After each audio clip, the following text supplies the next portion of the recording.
Good morning. This is the regularly scheduled meeting of the Transportation and Public Works Committee, this day, May 1st, 2018.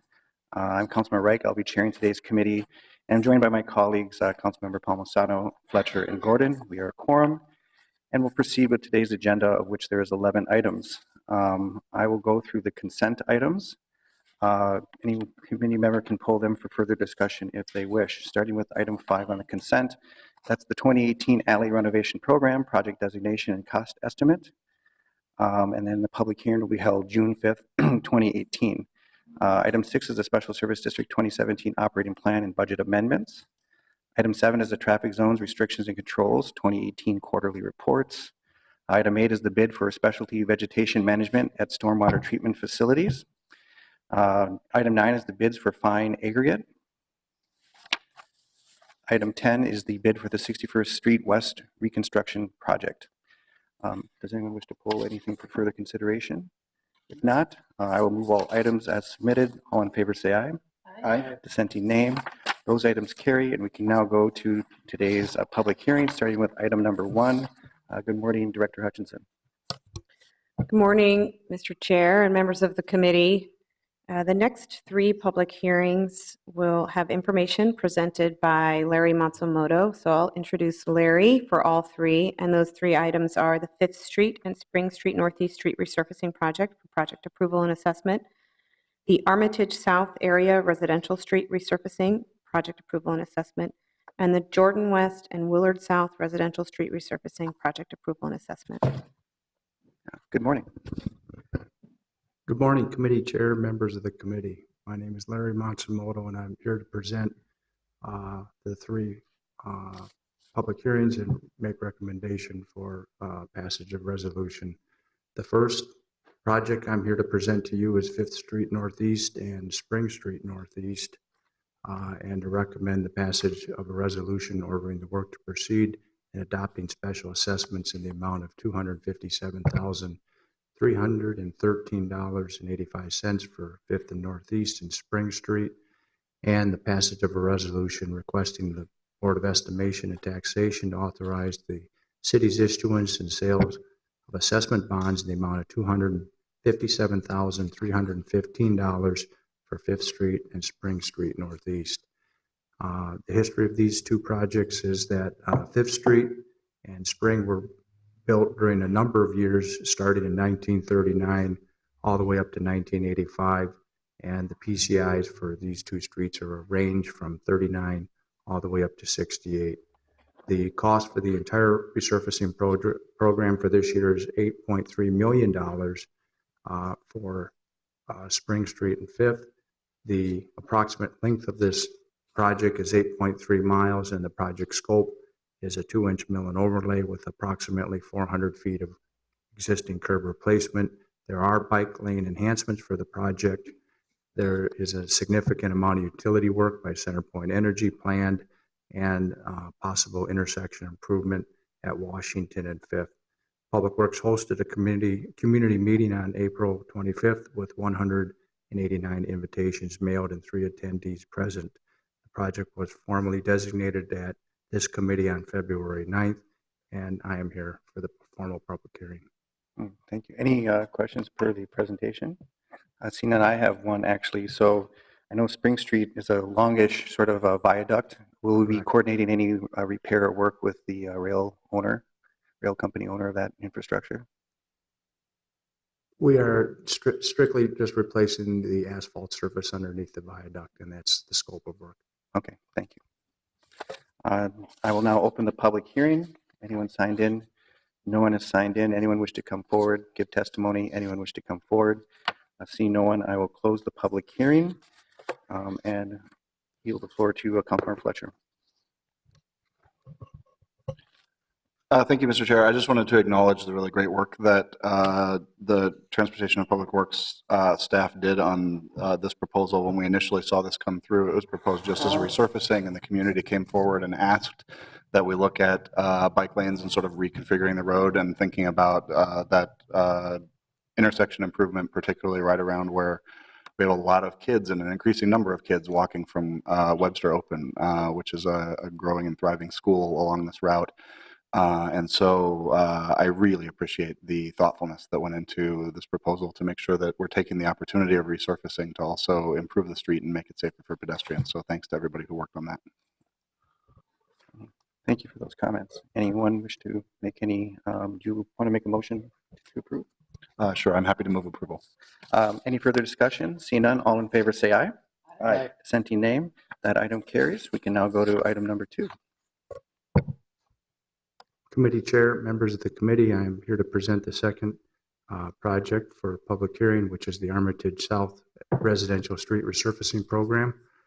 I am here to recommend the passage of a resolution ordering the work to proceed in adopting special assessments in the amount of $827,202.39 at the Armatage South Area Residential Resurfacing Project and the 2018 Resurfacing Program, and to recommend the passage of a resolution requesting the Board of Estimation and Taxation to authorize the city's issuance and sale of assessment bonds in the amount of $827,205 for the Armatage South Residential Resurfacing Project. The history of this project is the project was built in 1987. It has a current PCI of 52. The project scope is a 2-inch mill and overlay with approximately 600 feet of replacement of existing curb and gutter. There is extensive center point energy work, which we'll be working closely with them, and there is no other planned work. Public Works did host a community meeting on Monday, April 23rd, with 625 invitations mailed and 18 attendees present at the meeting. The project was designated at this committee on February 9th of 2018, and I'm here for the formal public hearing today. Thank you. Any questions per the staff presentation? Seeing none, I will open the public hearing for item 2. We do have someone signed in. Lauren Pillar, please come forward and state your name and address for the record. Yes.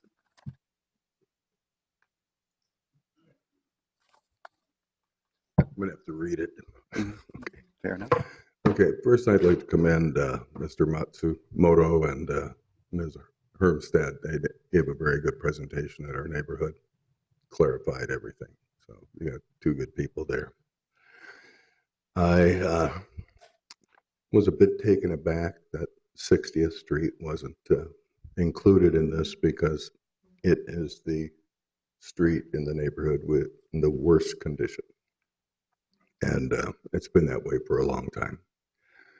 So apparently it's not even on the 5-year plan. So if you guys want to rethink your 5-year plans, you probably want to do it before that. Because we're going to be pulling out on a brand new street, and in 2 blocks we're going to be going back like we're on a country road, and we're going to think you guys don't have any brains. Okay. Second of all, there's a Wagner's farm in the backside there. Their greenhouses melt the snow, sheets of water go down, freeze cars to the street. I'm guessing some public works person's going to have to study that and put some curb drains in, just so that doesn't occur. These are things that 60th Street and that particular problem. I don't know how you inspect the roads, but that kind of program needs to be upgraded. Also, the block I live on, we've had 5 homes flip. And the new homes are 300 to 500% higher in value than the existing homes were. And if you could upgrade the infrastructure around it, the appeal would increase the value of the homes even more and bring more people to want to, who can afford it, to live in the city. And with those people, we can have a sustainable city for everyone. So that's about it. Thank you for your comments. Okay. Anyone wish to come forward? Please come forward, state your name and address for the record. Hi, I'm Louisa Watson. I live in 58 on Xerxes, 5853 to be exact. I've been a resident of Minneapolis for 33 years. I I'm kind of confused. We are primary caregivers of my mother-in-law. She lives in Burnsville. They just did reconstruction in all their streets. Her assessment was doubled because she lives in a corner lot, so she has to pay for, all the streets. I do not live in the streets that are being repaved. I faced Xerxes, 2 houses away from 59th, which is the street that is being done. And according to your website, the adjacent property owners are the ones that pay. And the city law requires individual assessments to pay for resurfacing based on the benefit of each property. Your assessment is based on the square footage of your lot that faces that adjacent street. Why are the neighbors in Xerxes being assessed in this project, is my question to you, when we are not, those streets are not facing our properties? Oh, very good question, and if no one else testifies, we will answer that question That with would be staff. great. And then I agree with him, 60th Street is the worst street in that whole neighborhood. Yeah. And I do not know, maybe because it's a county road, I don't know, but it should be looked at. I mean, it's veritably a washing board in the winter, especially. Thank you for your attention. No problem, and we'll address that question as well. Does anyone else wish to come forward? Anyone else wish to come forward? See none, I'll close the public hearing if staff can address the 2 issues that were raised, influence zone and the situation with 60th Street. Good morning, committee chair, members of the committee. I believe the questions that were asked was the condition of 60th Street and why it is not in this paving program. The other question was on Russell, which is on the backside of Wagner's greenhouse, and to look at the snow melt coming off of the Wagner's property and how it affects Russell. And I believe the third was the general question on how Public Works assesses the uniform rate. The second and third questions I'll respond to, which is Wagner's greenhouse. I am working with Surface Waters and Sewers to find some kind of response to that question on the Wagner's greenhouse question. The answer to the third question, which is the uniform assessment rate and how we apply that rate, is that we look at the area of the property, and sometimes those properties go around the corner and they are still assessed a small portion of that project cost. And as far as the first question on 60th Street, I will defer to Nathan Coster, who is with our transportation planning group. Thank you.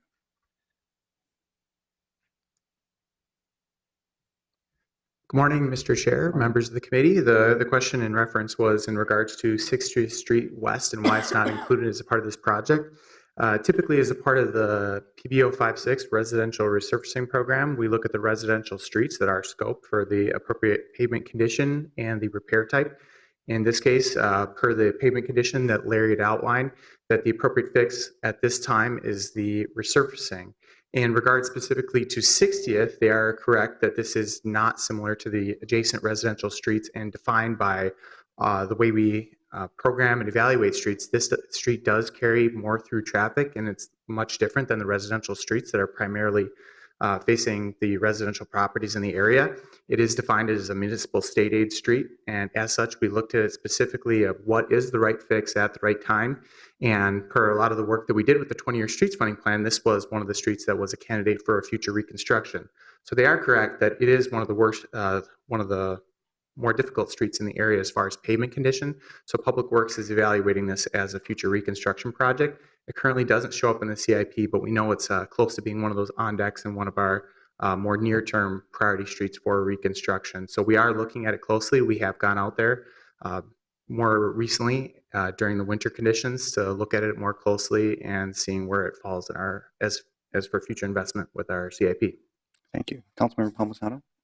Thank you, Mr. Chair. Mr. Coster, just because there was some question at how we evaluate streets and the thought that maybe that plan, the pavement condition and index model might need innovation in some way. Do you happen to know what the pavement condition index of 60th Street is?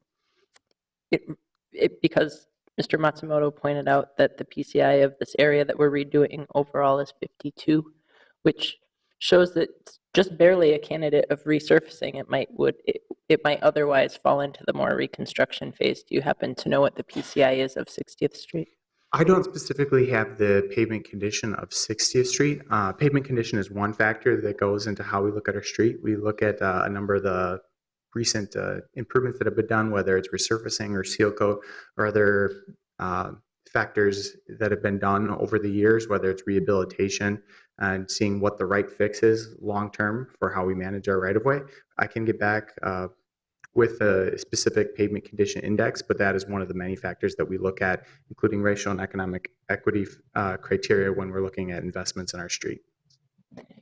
If I may, I want to point out in maybe just general resident terms is I hear about 60th Street a lot. It is a bad street, and it was one of the streets on my mind when we last year went into the Parks and Roads program, because I knew that meant that street would get the attention that it needs sooner. Something that you mentioned but quickly is that we can't, it doesn't make sense for us to ask taxpayers to resurface a street that's going to fail quite quickly. That's not really a long-term strategy on that street, so we really need to reconstruct it. That's a much more expensive process. Luckily, because it's an MSA route, it means we get more municipal state aid for that project when it comes due. But I will continue to work with you, and I would appreciate when you have a chance to provide us that if you could provide my office with that information about 60th Street, I would be happy to get it to you, sir, and to other interested residents. We can do that. Thank you. Thank you, Councilmember. Any other questions or clarifications? Well, thank you for addressing the questions that were raised. And then, of course, the citizens note that the staff are here. You can continue to talk with them more about the details of the assessment as it pertains to Xerxes. We have people who can explain that in great detail with your specific address if you wish. Does explain it mean it's a done deal and we have to pay it, or does explain it means that they're gonna? We will forward this, but there's a time between now and the council. Nothing's formal until the council votes on it. So stay in conversation. Perfect. With that, I will close the public hearing. Anyone wish to ask any further questions? Seeing none, I'll move the item as submitted. All in favor say aye. Aye. Dissenting nay. That carries. We can now go to item number 3. This is the third and final public hearing for myself. I know there's one more after this that I will not be presenting. This is the Jordan West and Willard Residential Street Resurfacing Project, and I'm here to recommend the passage of a resolution ordering the work to proceed and adopting special assessments in the amount of $1,627,471.12 for Jordan West and Willard South residential area in the 2018 street resurfacing program, and the passage of a resolution requesting the Board of Estimation and Taxation to authorize the city's issuance and sale of assessment bonds in the amount of $1,627,475 for the Jordan West and Willard South residential area resurfacing project in the 2018 street resurfacing program. The history of Jordan and Willard South is that Willard was paved in 1977 and it has a current PCI of 54. Jordan was paved in 1979 and it has a current PCI of 62. The combined cost of all of the resurfacing work for this year is approximately $8.3 million, and the project scope for this project is a 2-inch mill and overlay with approximately 2,000 feet of existing curb replacement. The total miles for both projects combined are 10.25 miles. There is a significant amount of center point energy work in this area. In addition to that, there's the C-line upgrade for the bus rapid transit system that is being planned. Public Works hosted a community meeting on March 20th and again on April 24th with a total of 1,374 invitations mailed and 18 attendees coming to the first meeting and 2 to the second. The project was designated at this committee on February 9th And the formal public hearing was opened on the committee hearing meeting on Tuesday, March 27th, and I'm here for the continuation of this public hearing on May 1st. Thank you. Any questions for staff for the presentation? Seeing none, I will open the public hearing for item number 3. Anyone signed in? Anyone wish to come forward and give testimony? Anyone wish to come forward? Seeing no one coming forward, I will close the public hearing. And I will actually move approval of the Jordan West Willard South Resurfacing Project. With a note, we've had some communication with a interested institution in the area, and based on that, the repayment period for the assessment of the property located at 2229 West Broadway will be extended from 5 to 7 years. So I move with that amendment. Any further discussion? Seeing none, all in favor say aye. Aye. Dissenting nay. That carries. We've now concluded all our public hearings, and we can move to our final item, which is a discussion, which is an item that was extended from last cycle. Mr. Chair, there's one additional one public more. hearing. Aha. Jump the gun. Adam Hayo with Transportation Engineering and Design will present information on the Oak Park Alley construction project. Not to be overlooked. Good morning, Mr. Chair, members of the committee. Today, I'm here presenting for the public hearing for the Oak Park Alley construction project, city project number 2298. This project is part of the unpaved alley program. The alley is located south of Oak Park Avenue North, between Sheridan Avenue North and Russell Avenue North. The project will consist of removing the old surface and placing approximately 300 feet of new concrete pavement. The total project cost is $124,052. The total alley construction assessment for the Oak Park Alley project is $17,385. This is based on the 2018 alley construction assessment rate. The rest of the funding source includes net debt bonds. In advance of today's public hearing, staff hosted a pre-assessment meeting to provide an overview of the project, discuss planned improvements, answer any questions related to the assessment method and process. The meeting was held on April 30th. Today, Public Works is asking City Council to pass resolutions ordering the work to proceed, adopt the special assessments, and authorize sale of assessment bonds. With that, that concludes my presentation, and I'll stand by for any questions. Thank you. Any questions per the staff presentation? Seeing none, I will open the public hearing for item number 4. Anyone signed in? Anyone wish to come forward? Anyone? Oh, please come forward, state your name and address for the record. I'm Kathy Parker-Witzke, and my address is 926 Sheridan Avenue. And I got this letter in the mail, and we don't actually use the alley. We are right next to the alley, but we have a parking area that we enter right off from Oak Park. So I'm wondering, do I get out of the assessment? It's a good question. We'll have staff answer that. Okay. Thank you. Anyone else wish to come forward? Anyone wish to come forward? See none, I will close the public hearing and staff could address the question that was presented. Mr. Chair, I can work offline and see the location of that property and see what the assessment we can work. I appreciate that. Thank you. So work directly with the citizen and the address in question. Chair Wright, members of this committee, the policy has been to assess all of the abutting parcels, whether or not they currently access the alley or regardless of their current driveway configuration. So that's consistent with our policy. Okay, but still continue the conversation with the specific address in case there's another anomaly. But nonetheless, any further conversation?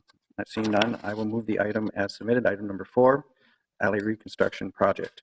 All in favor say aye. Aye. Dissenting nay.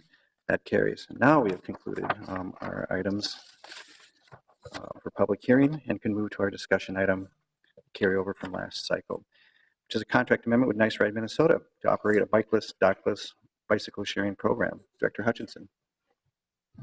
Mr. Chair and members of the committee, I'm pleased to introduce John Wirchus, who will present information regarding the updated agreement for Nice Ride and operation of Dockless, a pilot Dockless bike sharing program in the city's right-of-way. I want to just note that the work has been incredibly interesting and incredibly difficult, but very rewarding to work with our partner, Nice Ride, to welcome innovation into the right-of-way. Numerous cities around the country are grappling with this, and some cities, this has happened to them instead of proactively defining the parameters in which this will work for all parties.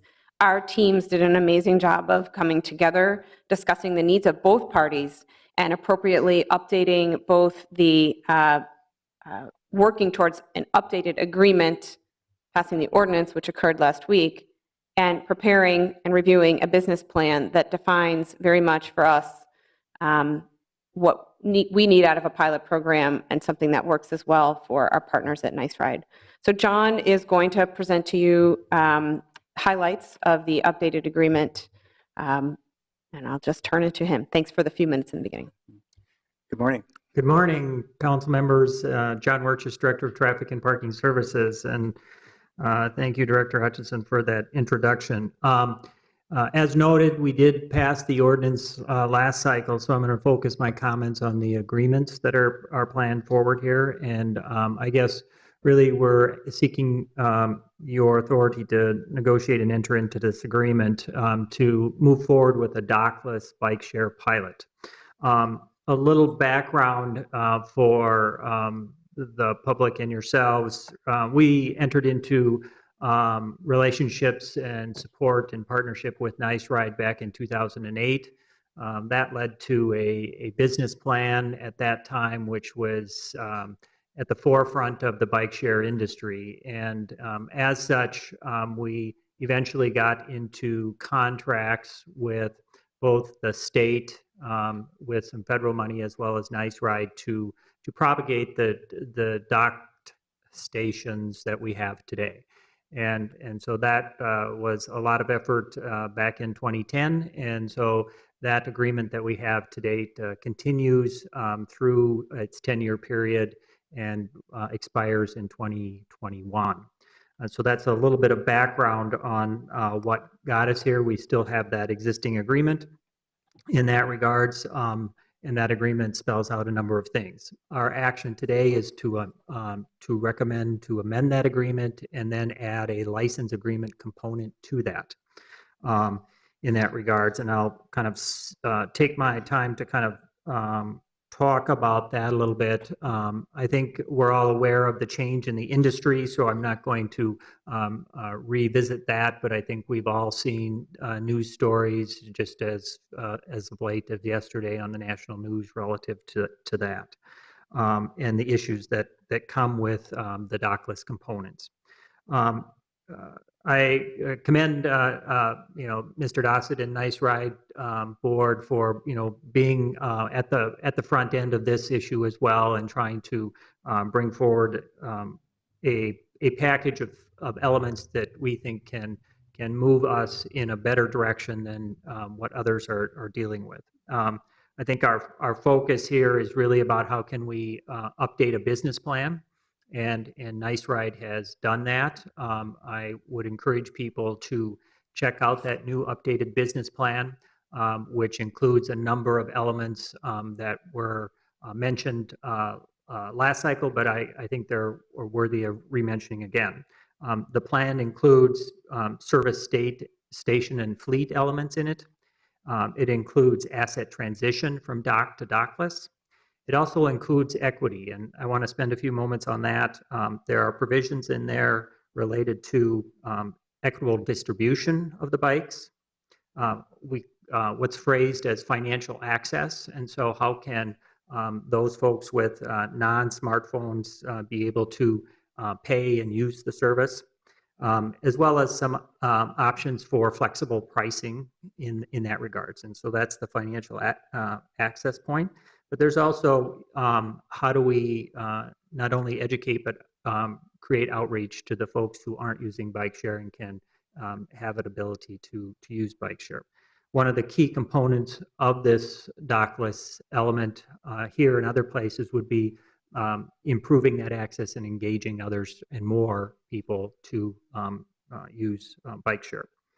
The other key component of the updated business plan has to do with data sharing, and had additions made to that about the data privacy components that are in place today and will continue to go forward, and wanted to bring them to light in that business plan. So those are in there relative to how those two components work together and separately.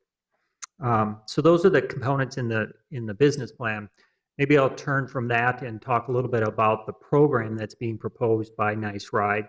They've got the dock stations out there today. I don't know if anybody's ridden them yet in this regards, but they're available for your use, and that transition is intended to roll out 1,500 dockless bikes in 2018. And another 15 in 2019. And so that's the preliminary rollout effort, and then consideration in the future 2021 and 2020 and 2021 years for some additional bikes. I want to be clear that this is really a continuation of the pilot we started years ago, and it's the new key provision is the dockless piece. And so we're going to continue to experiment and test and try and evaluate how we accomplish dockless, how we can make it better, how we can share that knowledge with others as well across our country and others who do bike share. In addition to that, the business plan also talks about the transition of assets from that are linked to the federal grants, and that information's in the business plan as well. I should also lastly note relative to the action going forward, there's no expectation of additional public cost relative to the agreement. And so Nice Ride and their third-party vendor who has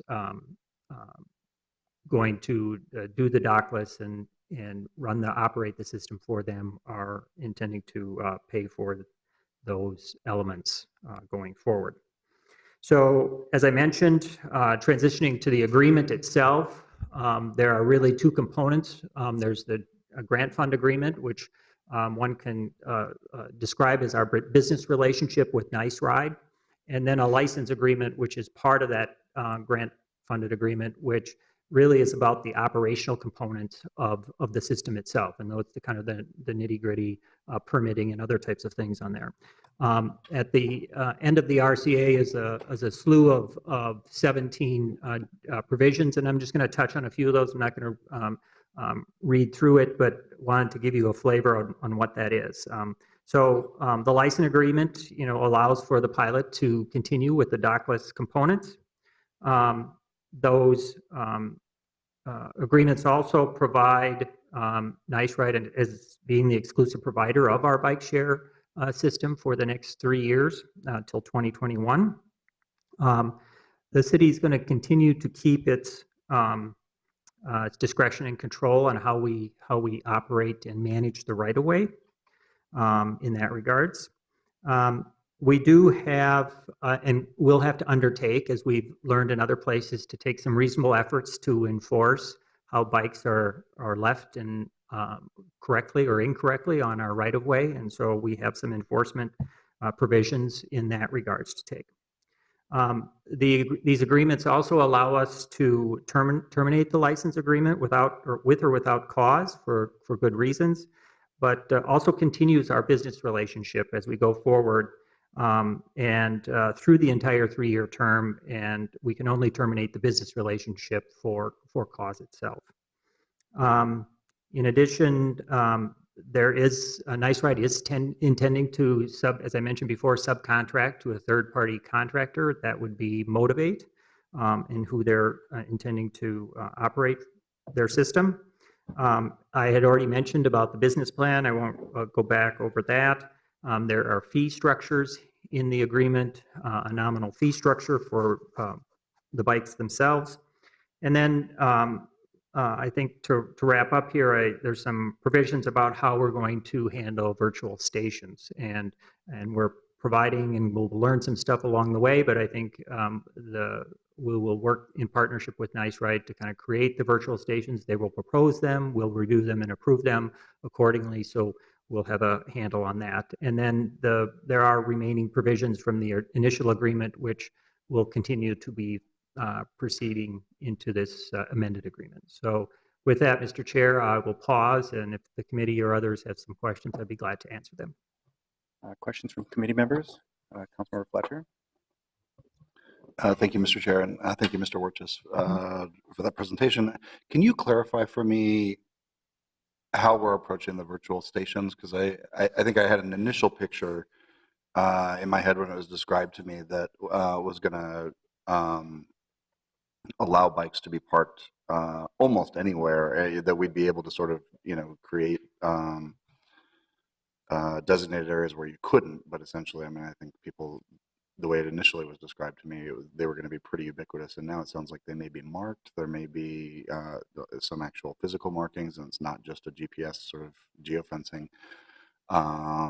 And that they may be more limited than I had initially thought. So, and I think there are some people who will cheer that and some people who will be disappointed by that. But I'm curious to hear sort of how we're currently thinking about these locations, what kind of physical markings, if any, they're going to have, and how much of the sort of, available spaces in the city that we might imagine will be designated for bicycle parking or not. Right. Good question. Mr. Chair and Councilmember Fletcher, very good question. And so let me start with the basics on this. Nice Ride is is working on right now kind of their plan for developing a citywide deployment of the virtual station. So we will kind of see that in context and in its whole. And then we will be eventually getting to a point of permitting each one of those stations one at a time accordingly. And as we just heard here today, construction or other things might interrupt that and need to move stations around. And so that's the basic element of virtual stations. To give people a framework, today we have dock stations, and so people are clear where they need to pick up and return their bikes. For those who are unphoned and may not have the app and everything, we felt it needed to be clear or help with where to leave your bike if there was some signage and information on the street to mark the location in some way so that people had some clarity on where that would be. Relative to the station and using the kind of the GPS components and the virtual piece of it, it's primarily just like Car2Go in the sense that you can you drive around the city and you leave it in that designated spot. In this case, when you left the city, you were out of the zone in that regard, so you couldn't necessarily park it there. You could park it there, but you'd still continue to pay. Just like the intention here would be with the virtual bike stations that, if the user did not park the bike in the station itself, they would be continually charged, and that would be their intention and their responsibility as the user to put the bike back in a station. These stations will probably be fairly fixed like the dock stations are today, meaning they're going to be designated and understood. But I think we're also willing to hear what proposals a Nice Ride bring forward as to maybe we could try something that's a little bit different in one space or a different space across the city. And so it's not a one-size-fits-all component. It's really about that flexibility in dealing with our equity desires and other business desires and where are people trying to get to and fro. So I think that's a quick summary. I hope that answered your question. Yeah. Okay. More details to come. Yeah. Okay. Very good. Councilmember Gordon. Thank you very much. It seemed like on our agenda and the staff report, there wasn't a link to the business plan that I couldn't find, at least the updated amended business plan and the actual language that's in there. So that might be helpful to get access to that somehow. And maybe I just missed it.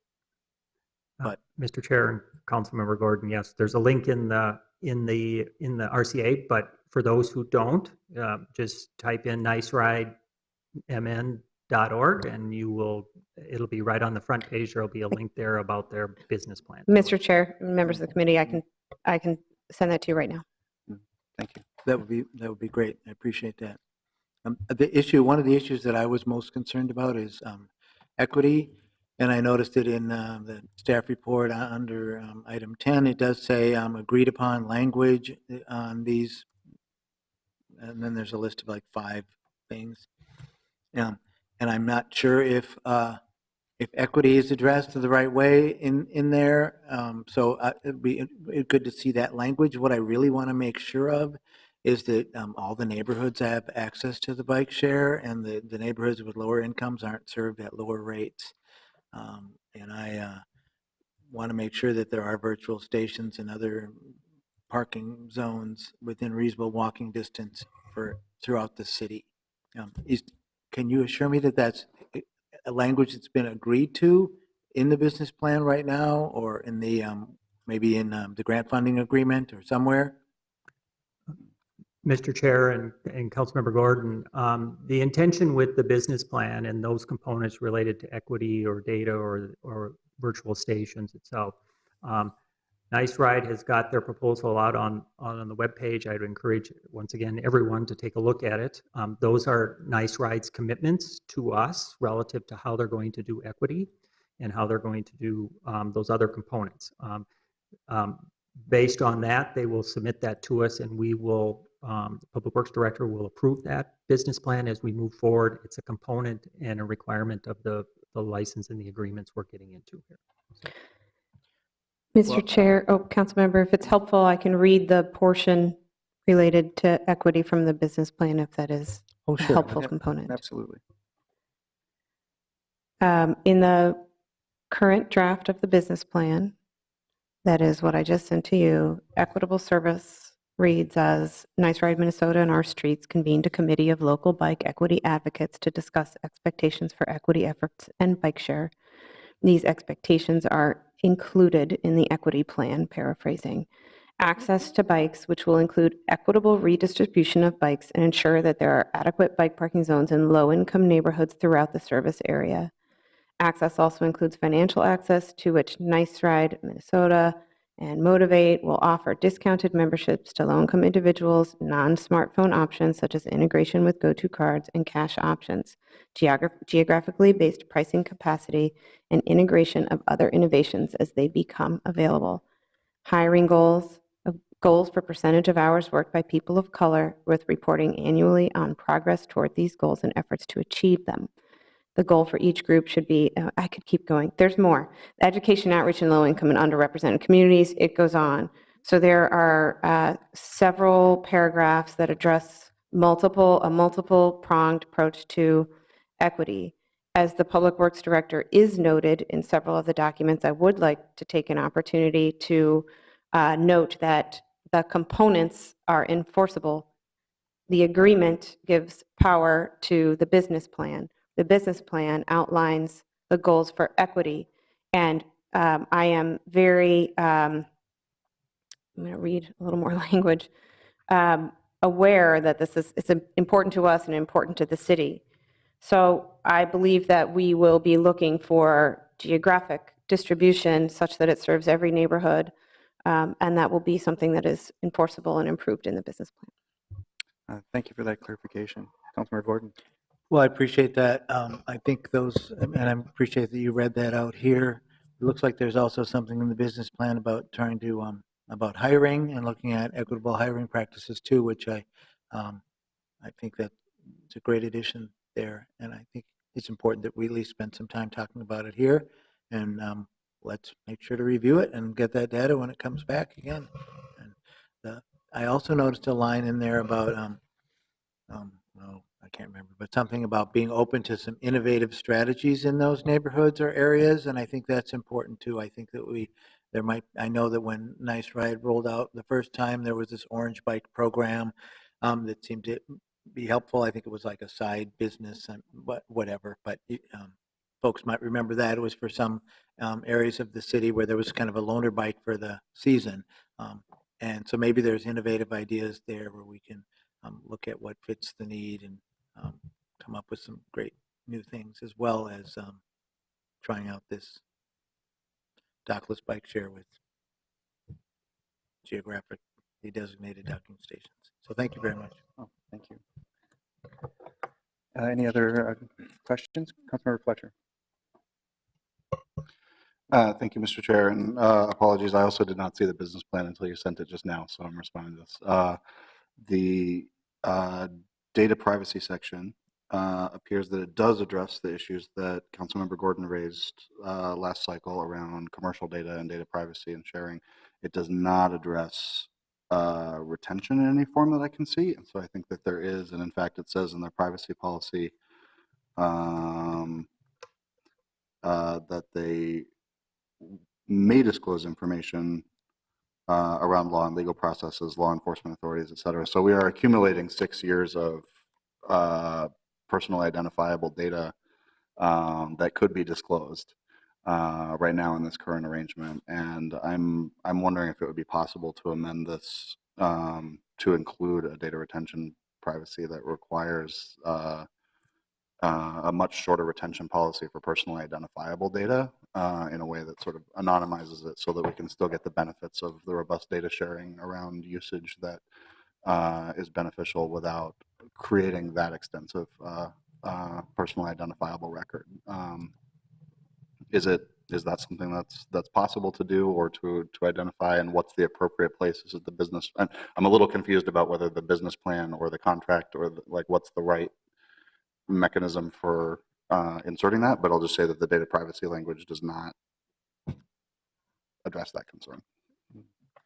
Mr. Chair and Councilmember Fletcher, it would be our intention to take that suggestion and have further conversations with Nice Ride at I believe the appropriate spot, unless I'll talk with legal about that too, is to keep it in the business plan with all the other data privacy elements as we address it. So that would be something we can still do and move forward with this action as well.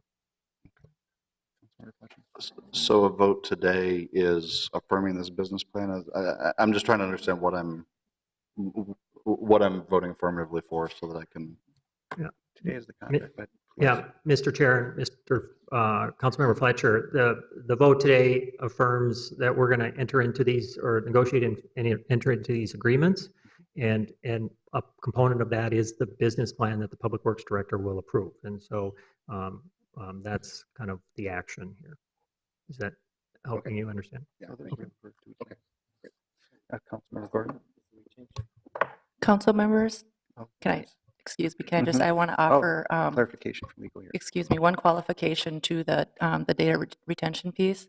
I think staff and I understand the objective. I just want to qualify that with, we do have to remain in compliance with state data retention laws, so that'll be outside parameters as we go through the negotiation. Thank you.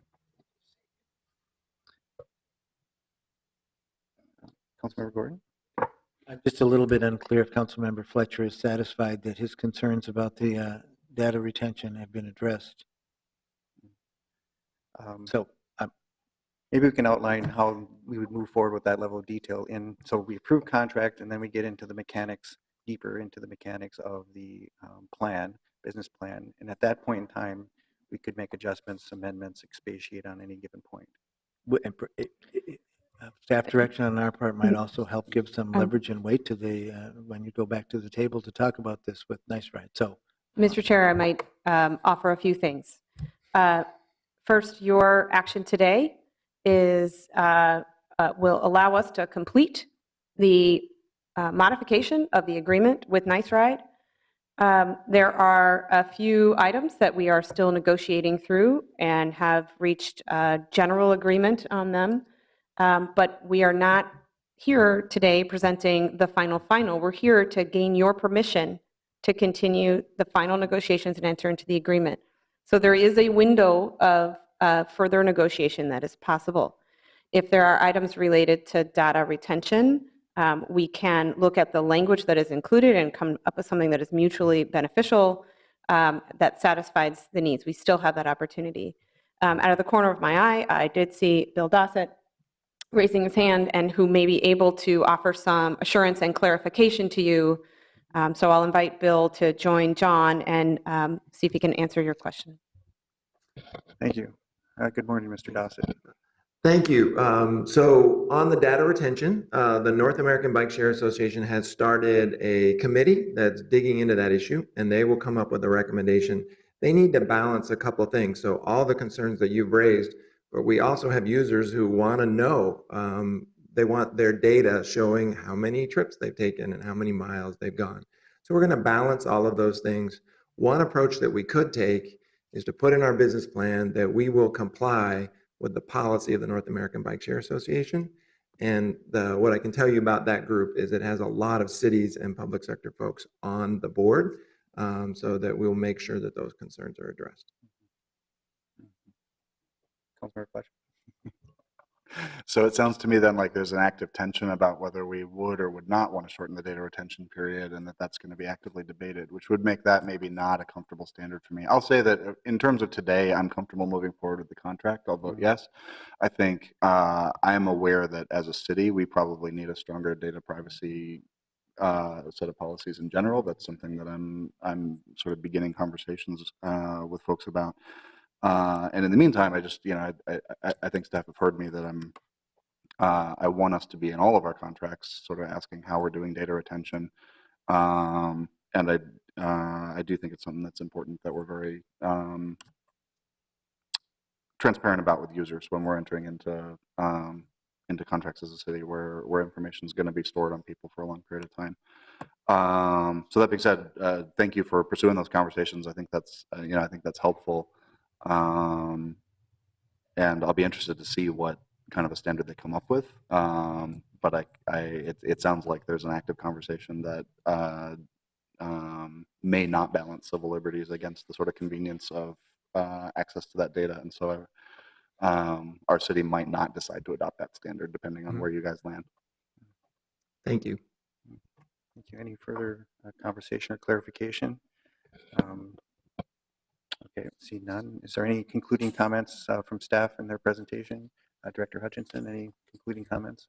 Mr. Chair and members of the committee, my concluding comments are really just to say thank you for the openness to new ideas. And the questions are, they are excellent questions. We've had so many ourselves, and we anticipated that you also would have questions. I want to assure you that we in Public Works feel good about what we've presented to you today, and that we know that it isn't perfect.